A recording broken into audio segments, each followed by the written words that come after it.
Hallo Leute, Neues von Ola. Hier im Hintergrund seht ihr das Tor zur Estrada de Graciosa. Und diesen historischen Weg und diese Straße möchten wir euch heute gerne zeigen. Viel Spaß mit dem Video.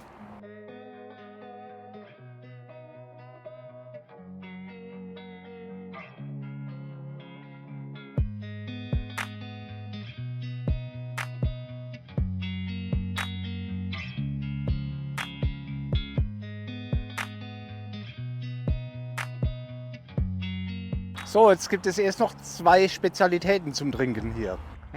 Sieht das lecker aus. Nennt sich Agua de Coco, also Kokosnuss, und sehr, sehr frisch und sehr lecker. Lecker. Grandios. Und, genau, Ihr kennt bestimmt die Rohrzucker. Und wir machen auch aus dem Rohrzucker den Saft. Ich habe gewählt mit Zitrone. Es ist so lecker. das muss ich unbedingt auch mal probieren. Eine neue Erfahrung.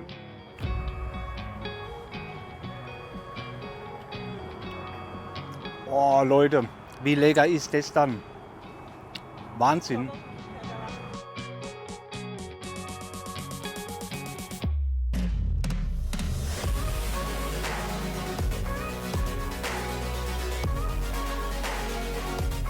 Ja, und eines der Wahrzeichen dieser Straße sind diese Kopfsteinpflaster. Das heißt auf Portugiesisch Paralele Pepito. Da habe ich wieder ewig lang gebraucht, um dieses Wort zu lernen.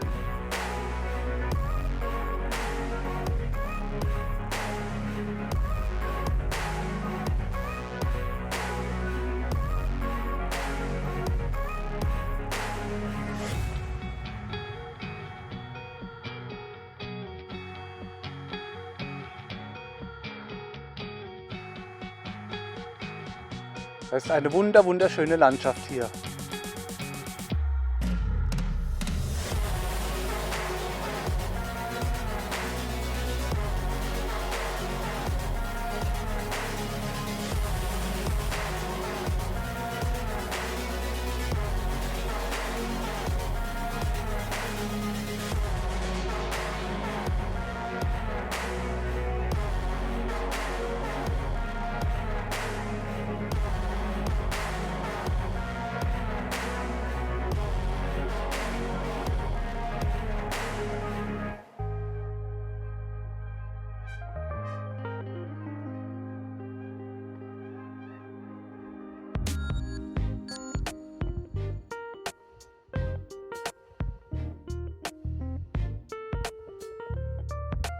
Ja, ist eine wunderschöne Straße, aber momentan auch Baustellen, weil durch viele Regenfälle gab es Erdrutsche, die sie jetzt wegmachen müssen.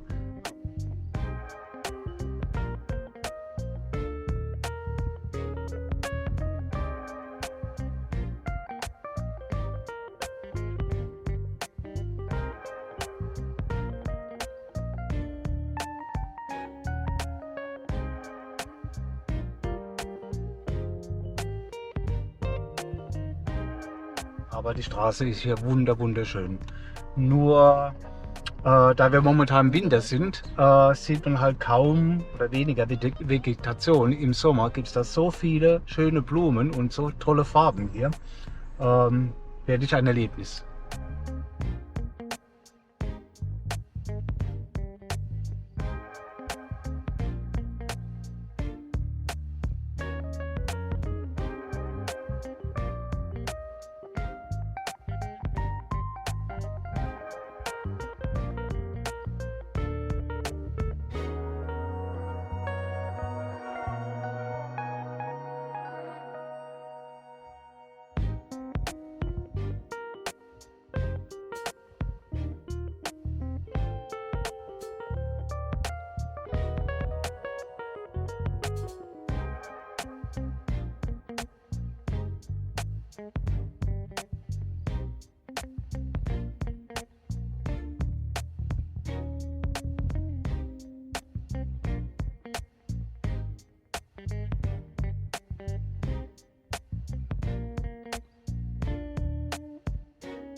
Ja, und unterwegs auf dieser Estrada de Graciosa gibt es immer wieder mal wie so kleine Rastplätze, wo auch Dinge verkauft werden. Nur da momentan Winter ist und heute so oder so Montag ist, also ist gerade gar nichts los. Zu unserem Glück.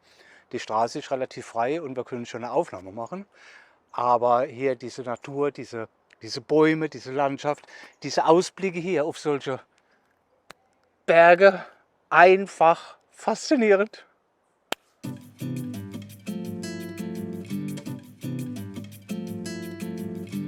Da ist sogar offen und kann man einige Dinge einkaufen hier.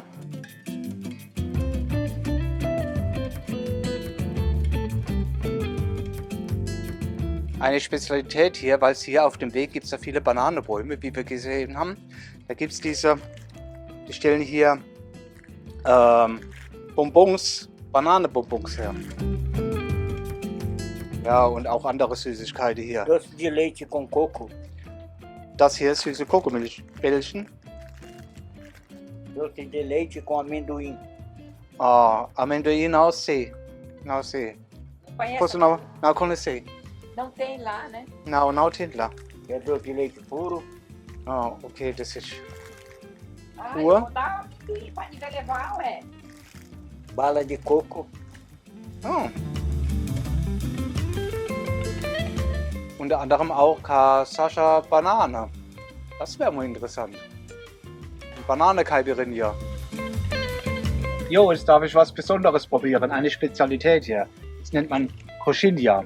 Und die hier sind aus Maniok gemacht. Maniok ist so eine Wurzelart. Kann man vergleichen so vom Geschmack her wie bei uns Kartoffeln oder so. Mal gespannt, wie es schmeckt.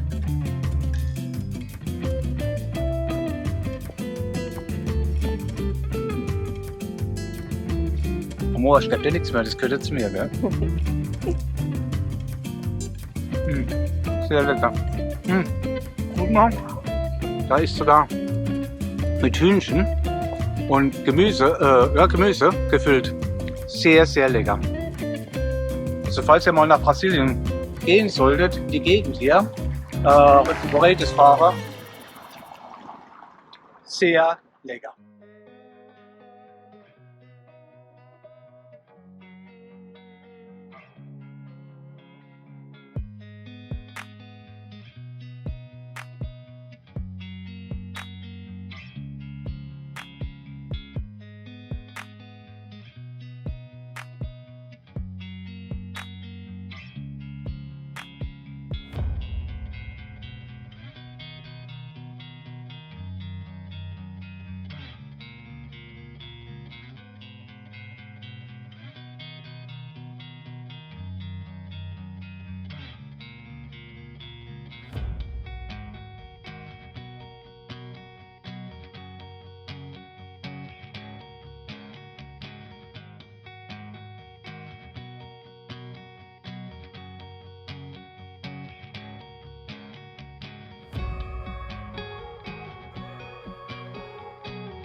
Ja, ihr Lieben, wir sind jetzt in Moretis angekommen und haben toi toi toi die Strada da Graciosa super gut überstanden. Suchen uns jetzt ein kleines Restaurant und wollen ja zum Mittagessen. Und da werden wir euch noch einige Informationen liefern zu der Straße.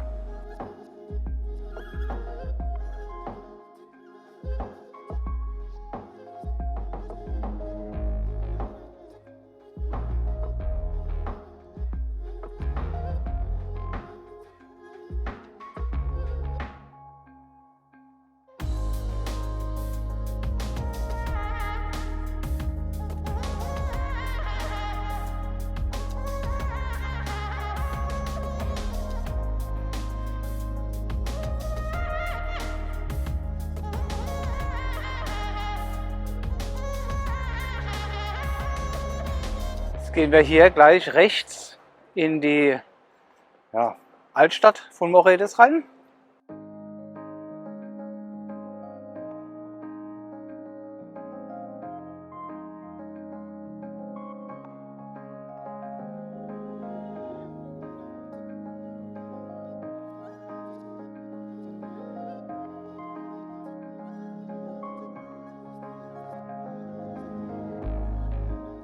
So, das Restaurant hier ist uns, beziehungsweise mir und Lydia, bekannt. Wie gesagt, wir waren ja schon mal hier mit meinen Eltern vor vielen Jahren. Ich glaube, da waren wir ja auch essen.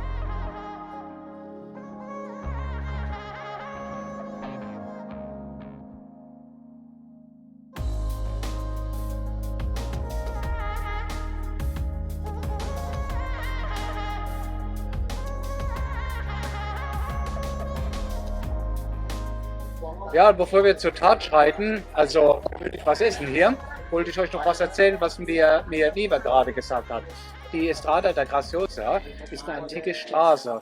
Da wurden früher von Curitiba bis hier nach Moretis und umgekehrt viele Waren geliefert. Lebensmittel etc. etc. Da ist diese Straße so bekannt. So, und jetzt haben wir Hunger, essen wir erstmal was.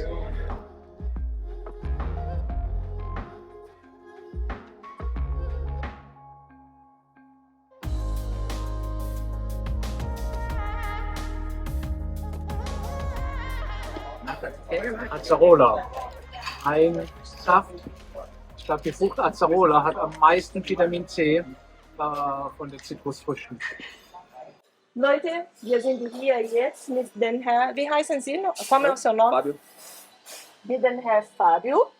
Senhor Fábio, como é que é feito esse barreado? Como que é a origem do barreado? Eu vou contar a história que a minha Avó, né? a minha avó me contava. Uhum. O barreado ele tem uma origem açoriana, né? Uhum. E ele foi adaptado para nossa região aqui, tá?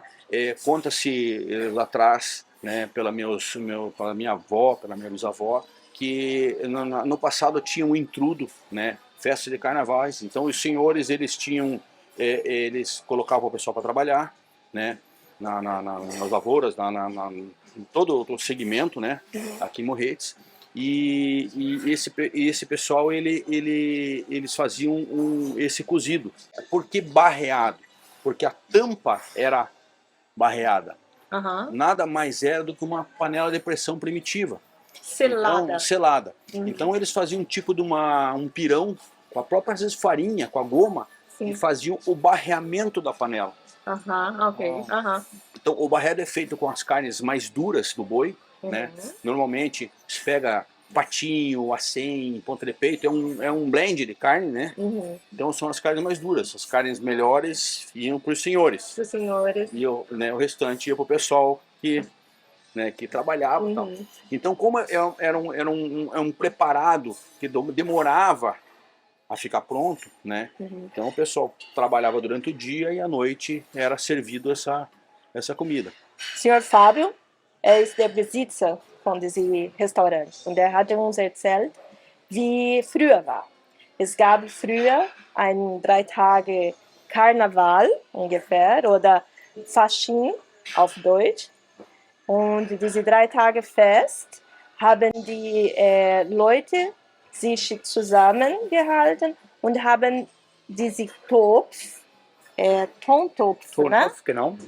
Diesen Tontopf unter der Erde gebracht und mit Fleisch, nicht die gute Qualität von Fleisch, da reingemacht und dann, genau, und dann gekocht. Die Barreado braucht 24 Stunden zu kochen. Und die haben während dieser Kochzeit, die haben getanzt und gefeiert. Ja. Die gute Fleisch, die gute Teil von den Rind waren immer für die Herren und die schlechte Teil waren immer für die armen Leute. Genau. Vem aqui que eu vou mostrar uma panela de frango. Vem aqui. Uma panela de barro. O que ela fez? As pessoas montavam a carne, os temperos, coentro, cominho, o louro amarradinho, né? E batia, fazia usasse muita cebola, muito alho, né? E assim era fechado o barreado, certo? Adicionava água, deixava, cobria ele. Aí as pessoas pegavam a folha da bananeira, Folha de banana, Ja, okay. die Blätter.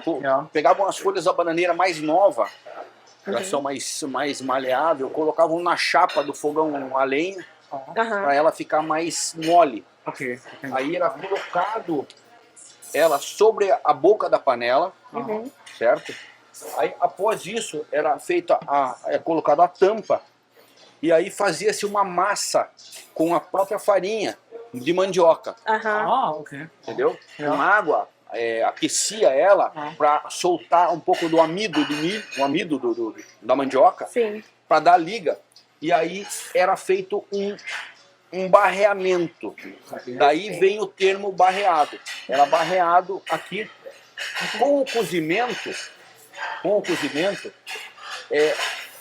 formavam-se rachaduras onde saía o vapor.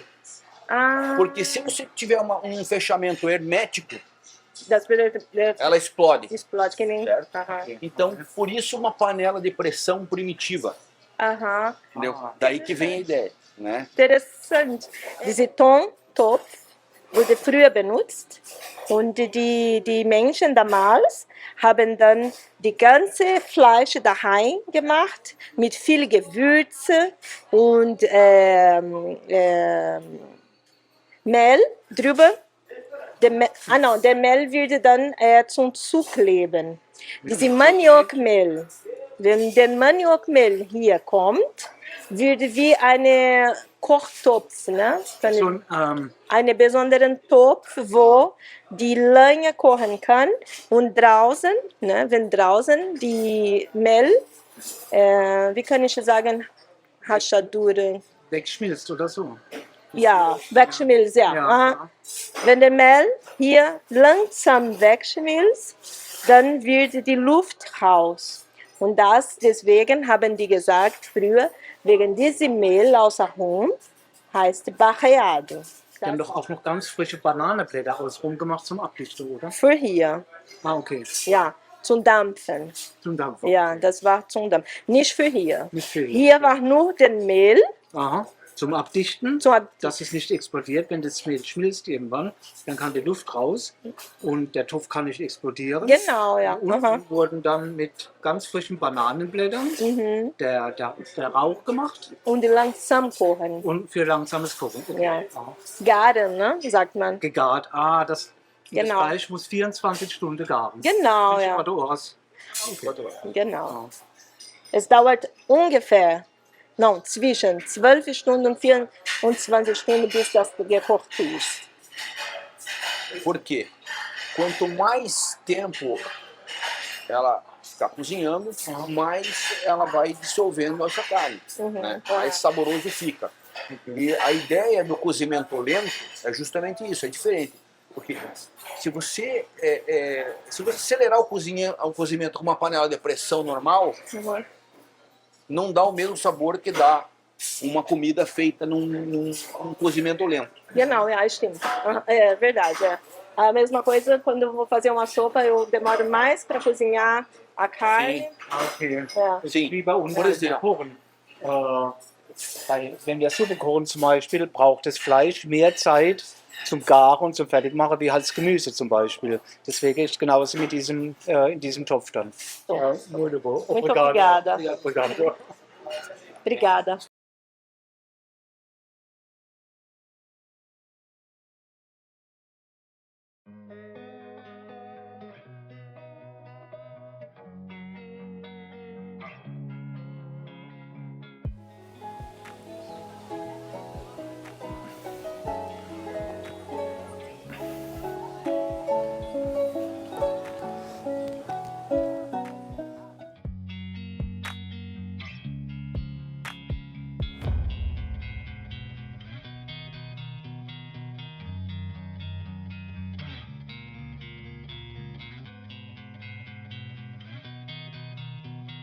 Wie so kleine Marktstände hier.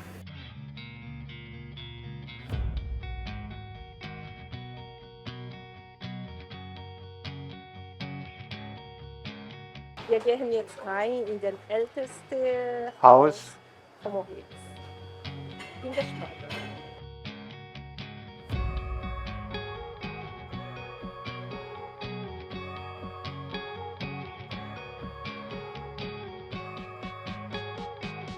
Wie so ein kleines Museum hier.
Ja, Lieben, und der Tag ist vorbei heute. Unsere Fahrt über die Estrada da Graciosa bis hier nach Moredes war für mich ein Wunder oder für uns alle ein wunderschöner Tag. Vor allen Dingen war es superklasse, den Weg entlang über dieses Kopfsteinpflaster und diese überragende Natur zu sehen, diesen Urwald und ja, diese Bäume, diese Ausblicke auf diese Berge. Und was mich sehr überrascht hat, was ich sehr spannend fand, diese freilebenden Affen oder diese Affen, die wir gesehen haben, war superklasse. Ja, und dann natürlich hier in Moredes diese tolle Aussichten an dem Fluss entlang. Den Namen blende ich euch noch ein, weiß ich jetzt noch nicht. Und über diese schönen Restaurants, diese Straße entlang und dann diese neuen Informationen, die wir erhalten haben. In dem einen Restaurant, diese Mahlzeit. Wie heißt es nochmal, Amor? Barreado. Dieses Barreado, diese Geschichte, wie das entstanden ist, dieses Gericht, was super klasse geschmeckt hat. Ja, für uns war es wirklich ein wunderschöner Tag. Ich hoffe, euch hat es wieder auch gefallen. Bis zum nächsten Mal, euer Nola. Ciao, macht es gut.